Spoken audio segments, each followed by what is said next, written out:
안녕하세요. 오늘의 테슬라 뉴스입니다. 당초 블룸버그와 로이터 등 주요 경제 매체들은 스페이스X의 상장 시점을 2026년 6월 이후로 내다보고 있었습니다. 하지만 이 예측을 완전히 뒤엎는 급보가 나오고 있는데요. 스페이스X가 이번 주 혹은 늦어도 다음 주 중으로 미 증권거래위원회인 SEC에 상장 예비 설명서를 제출할 예정이라는 소식이 나오고 있습니다. 전문가들이 예상하고 있는 이번 상장의 공모 규모는 최소 750억 달러, 한화로는 약 112조 원에 달하는데요. 목표하고 있는 시가총액은 최대 1조 7,500억 달러이고 하나로는 약 2,600조 원이라는 천문학적인 액수에 달합니다. 로이터의 기사가 사실이라면 일론 머스크는 왜 6월까지 기다리지 않고 3개월이나 일찍 승부수를 던지려고 하는지 궁금한데, 또 기사에서는 개인 투자자들에게 이례적으로 20% 이상의 물량 배정을 검토하고 있다고 말합니다. 그래서 오늘은 상장 시점이 당겨진 이유와 그 배후에 숨겨진 비밀이 있는지 같이 한번 확인해 보겠습니다.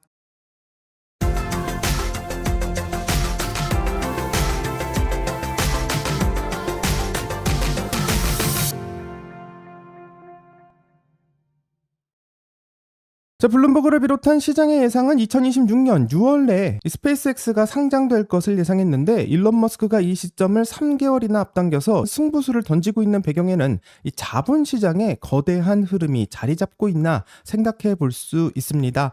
가장 유력한 가설은 샘 올트먼의 오픈 AI, 즉 챗 GPT의 상장 루머이고요. 이 자본시장의 유동성이 한정되어 있는 상황에서 만약 오픈 AI가 먼저 상장에 나서서 시장의 자금을 흡수해버린다면 뒤이어서 상장할 기업들이 받을 수 있는 프리미엄은 줄어들 수밖에 없습니다. 그래서 일론 머스크는 오픈 AI보다 한 발 앞서서 시장의 AI 및 인프라 투자 자금을 선점하겠다는 치밀한 계산을 마치고 있는 것으로 보이는데요. 이 스페이스X와 오픈 AI가 누가 먼저 상장하냐는 이 자존심 대결이 아니라 이 자본시장의 주도권을 누가 먼저 잡을 수 있는지, 이런 계산이 깔려 있는 것으로 생각해 볼 수 있습니다. 또 로이터 보도에서 중요하게 짚어야 할 팩트는 지난달 조용히 마무리되었던 스페이스X의 xAI 인수 완료 사건이고요. 많은 투자자가 스페이스X를 로켓 제조사라만 생각하지만 이번 상장에 나서는 실체는 좀 다른 것 같습니다.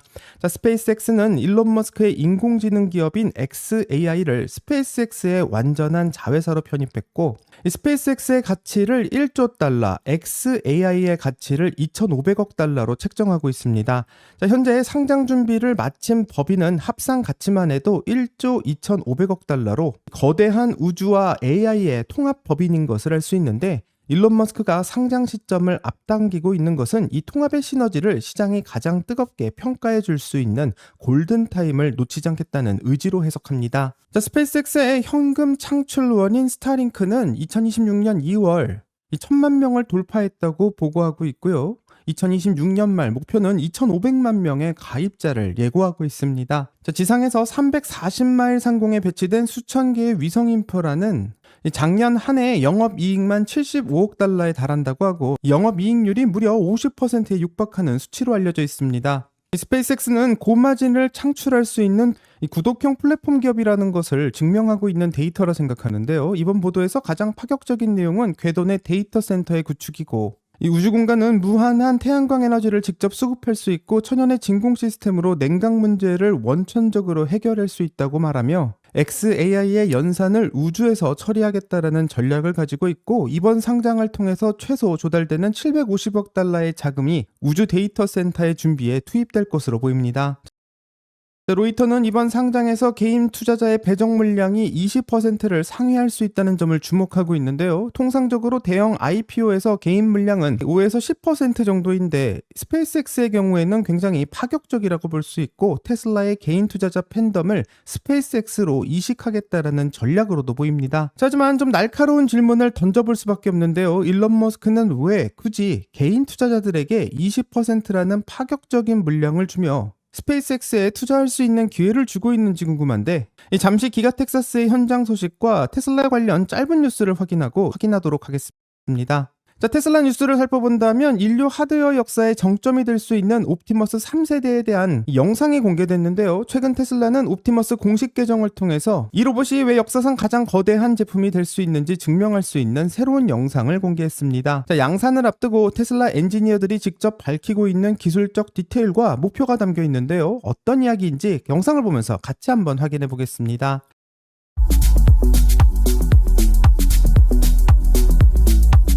Every single day I step into the office, it feels like I'm in a sci-fi movie. When you walk in the office, you have bots walking around autonomously. You come in the lab, you have bots doing laundry. Working at Optimus has shown me how much progress is possible when we're all working towards a common goal.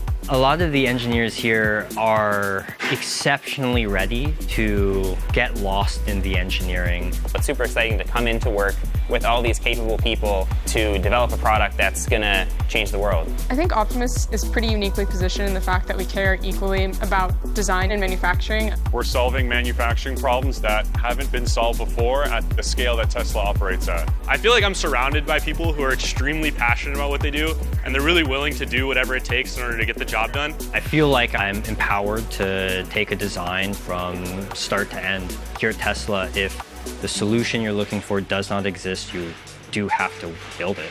So here at this facility, you can expect to be involved in working on gear manufacturing equipment, turning equipment, as well as getting your hands dirty assembling gearboxes that you've designed. I have a focus on distribution harnesses. They're difficult to automate and scale. A lot of the work here is trying to figure out new technologies that replace harnesses. You would be doing more component level development. I work on the design and manufacturing of Optimus's hands. And I work on all the external structures that you see on the bot right here. I work on the PCBAs on the robots. We are designing high power inverters in a very small form factor. As we iterate on our robot design and go into Gen 3 and into mass production, we are getting very close to the human functionality and form factor. It won't even look like a robot, it'll look like a human in a superhero suit. I think the end goal is going to be something revolutionary. It feels like the extreme sports of engineering. 자, 영상을 다 봤는데요. 이 짧은 영상이지만 그 안에 소름 돋는 디테일들이 숨어 있습니다. 자, 테슬라 연구소의 엔지니어들은 매일 아침 출근할 때마다 SF 영화 속에 있는 것 같다고 말하며 이 연구실 안에서 로봇들이 자율적으로 걸어다니고 심지어 세탁물도 개는 모습들이 일상이 되었기 때문에 마치 영화의 한 장면 같다고 말하는데요. 가장 눈에 띄고 있는 것은 역시 손이라고 할 수 있습니다. 자, 테슬라 엔지니어들의 표현을 빌리자면 옵티머스 3세대는 이제 로봇처럼 보이지 않고 마치 슈퍼히어로 슈트를 입은 사람처럼 보일 것이라고 말하고 있는데, 자, 인간의 손의 기능을 완벽하게 구현하기 위해서는 22도의 자유도를 가지고 있는 차세대 핸드 시스템이 탑재되었다고 하는데, 22도의 자유도는 인간의 손이 27도의 자유도를 가지고 있는 것을 생각해 본다면 점점 근접해 가고 있는 것을 볼 수 있고, 그리고 이전 모델에 비해서 무게가 30% 더 가볍다라는 말을 엔지니어의 발언을 통해서 확인해 볼 수 있었습니다. 자, 물건을 짚는 수준을 넘어 섬세한 도구의 조작이나 가공까지 가능한 이 사람 같은 민첩성을 확보했다는 의미로 해석할 수 있는데요. 이 옵티머스의 손가락 끝에는 센서가 탑재되어 있기 때문에 로봇은 자신이 만지는 물체의 질감과 압력을 실시간으로 느낄 수 있는 것으로 알려져 있습니다. 자, 영상을 통해서 확인한다면 옵티머스에 들어가는 아주 미세하고 정교한 기계 부품들을 확인할 수 있었는데, 이런 정밀 부품들이 옵티머스 3세대의 대량 생산에 사용될 것으로 예상되고 과연 어떤 로봇이 나오게 될지 기대할 수밖에 없게 됩니다. 현재 테슬라의 엔지니어들은 아주 작은 폼팩터 안에서 고출력 인버터를 설계해 놓는데 성공했다고 하고, 이 자동차 공정의 노하우를 로켓이 아닌 로봇에 지금 투입하고 있으며 2026년 안에 연간 수만 대 규모의 양산을 준비하고 있는 것으로 보입니다. 자, 테슬라가 이렇게 속도를 내는 데는 한 가지 이유가 있는데요. 바로 경쟁자들의 추격이 정말 매섭기 때문이고, 워싱턴 백악관에서는 아주 흥미로운 사건이 벌어졌습니다. 자, 테슬라의 가장 강력한 라이벌이라고 불리고 있는 이 피규어 AI의 피규어 03이 영부인인 멜라니아 트럼프 여사가 주최하고 있는 교육 서밋에 공식 게스트로 초대받았고, 이 피규어 03은 레드카펫을 밟으며 등장해 여러 언어로 인사를 건네고 AI 교육의 미래에 대해 연설까지 마쳤습니다. 자, 백악관에 초대된 첫 번째 미국산 휴머노이드 로봇이라며 피규어를 환영하는 모습을 볼 수 있었는데요. 일론 머스크가 트럼프의 당선을 위해서 굉장히 애썼음에도 불구하고 이 첫 번째 로봇이 소개되는 자리를 옵티머스가 아닌 피규어가 차지하고 있다는 것은 매우 아쉬운 장면이라고 생각합니다. 자, 테슬라는 압도적인 생산 스케일과 하드웨어의 정밀도로 산업 현장을 장악하려 하고 있고, 이 피규어의 AI는 백악관 입성 같은 장면을 보여주면서 다른 마케팅 효과를 먼저 노리고 있는 것 같은데요. 결국 승자는 누가 더 인간 같은 부드러운 로봇을 만들 수 있는 것인가, 그리고 저렴한 가격에 대량 생산할 수 있는가에 달렸다고 생각하고, 앞에서 봤던 영상처럼 테슬라의 옵티머스가 테슬라의 양산 라인에서 쏟아져 나오기 시작한다면 그 판도는 바뀔 것이라고 생각하고요. 이 프로토타입은 누구나 만들 수 있지만 대량 생산이 가장 중요하다는 일론 머스크의 말을 다시 한번 생각해 보게 됩니다. 다른 뉴스는 일론 머스크가 X를 통해서 테슬라의 차세대 차량에 대한 힌트를 남기고 있는데 미니밴보다 훨씬 멋진 무언가가 오고 있다는 짧은 답변이 큰 화제를 부르고 있습니다. 이 발언은 테슬라 커뮤니티 내에서 로보밴 또는 사이버 SUV에 대한 기대감을 불러일으키고 있는데요. 놀랍게도 기가 텍사스 상공에서는 드론 파일럿인 조 테그트마이어에 의해 의문의 차량의 모습이 포착되고 있고 나무 상자 안에 담겨있는 파란색 비닐로 덮인 차량은 이 많은 사람들이 여태까지 테슬라의 모델 YL의 모습이 아닌가 생각했었습니다. 하지만 뒷부분의 프로필이 기존 테슬라 차량보다 좀 높아 보이기도 하고 또 상자 표면에는 이 차체가 중국 상하이에서 건너왔음을 알리고 있기 때문에 이 상하이 기가팩토리에서 만들어진 새로운 변종이나 프로토타입일 수도 있다는 이야기도 나오고 아니면 정말로 테슬라의 모델 YL이라는 이야기도 나오고 있습니다. 그래서 현재 나오고 있는 루머는 모델 Y를 기반으로 하는 전고를 좀 높이고 오프로드 주행도 가능한 새로운 SUV라는 이야기도 나오고 있고요. 두 번째로 나오고 있는 이야기는 예전에 영상에서도 소개했듯이 사이버 트럭을 기반으로 한 사이버 SUV가 나오는 것이 아닌가 이런 추측들이 나오고 있습니다. 일론 머스크의 마스터 플랜 3에서 발표되었던 이 설계도를 보게 된다면 일론 머스크는 이 버스 및 밴 카테고리에 장막에 가려진 차체 하나가 있는 것을 볼 수 있는데 이 많은 사람들은 결국 이 차량이 로보밴이라는 것을 알고 있지만 이 다른 기대도 하고 있고 정말 합리적인 가격의 7인승 또는 9인승의 다목적 SUV가 테슬라로부터 나오게 될지 일론 머스크가 훨씬 더 멋진 차량이 나올 것이라고 얘기했기 때문에 같이 한번 기다려봐야 될 것 같습니다. 다음 소식은 델라웨어 법원에서 나온 충격적인 소식인데요. 일론 머스크의 법무팀은 델라웨어의 캐슬린 맥코믹 판사를 향해서 기피 신청, 한마디로 재판에서 손을 떼라는 공식적인 요청을 던졌습니다. 이유는 매우 이례적인데요. 바로 링크드인에서 이 판사의 행동 때문이라고 합니다. 로이터와 뉴욕포스트는 일론 머스크 측이 맥코믹 판사의 법관 기피 신청서를 제출했다고 보도하고 있고 2018년 테슬라의 보상안에 대한 판결을 두고 델라웨어에서 맥코믹 판사에게 판결을 받게 되었는데요. 아쉽게도 보상안을 받을 수 없다는 판결이었고 이 많은 사람들과 테슬라 주주들을 놀라게 만들 수밖에 없었습니다. 그런데 놀랍게도 판결 직후 한 배심원 컨설턴트가 가장 부유한 사람을 상대로 작은 거인이 승리했다며 일론 머스크를 조롱한 듯한 글을 올렸는데 문제는 맥코믹 판사의 공식 계정이 이 글에 좋아요와 같은 하트 아이콘을 눌렀다라는 점이고 일론 머스크의 변호인단은 판사가 머스크에 대한 개인적인 편견을 공개적으로 드러낸 것이라며 이는 공정한 재판을 보장해야 하는 법관의 윤리 강령을 정면으로 위반한 것이라고 주장하고 있습니다. 이 맥코믹 판사는 일론 머스크의 560억 달러의 보상 패키지를 무효화시켰던 주역이고요. 하지만 이 델라웨어의 대법원은 맥코믹 판사의 판결을 뒤집고 일론 머스크의 2018년 보상안을 완전히 복구시킨 상황입니다.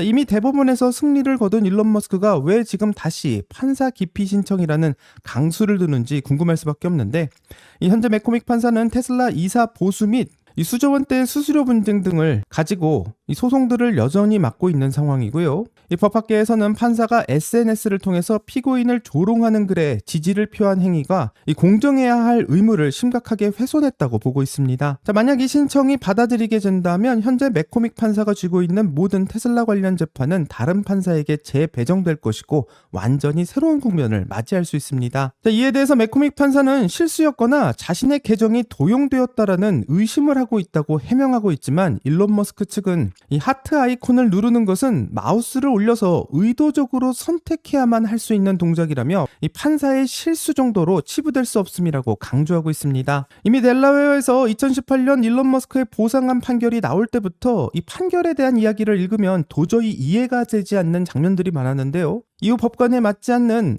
SNS의 활동까지 하고 있는 것을 본다면 이번 판결이 공정하지 않았다라는 것이 다시 한번 확인되고 있는 것이고 결국 테슬라가 본거지를 텍사스로 옮겼어야 되는 그 당위성이 다시 한번 증명되고 있는 것이라고 생각합니다.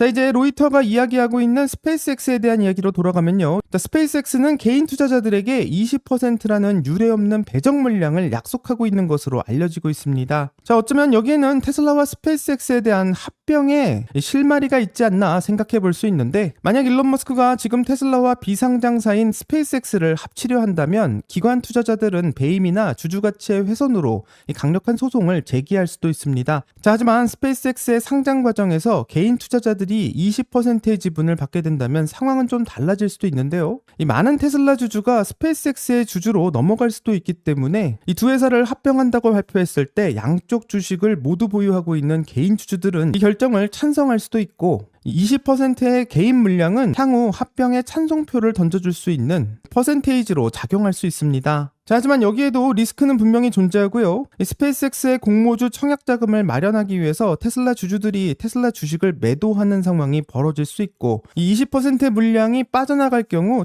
테슬라의 주가는 수급 불균형으로 인해서 일시적으로 지지부진하거나 하락할 가능성이 있습니다. 또 스페이스X가 상장사가 되는 순간 분기별 실적이라는 시험대에 오르게 되고요.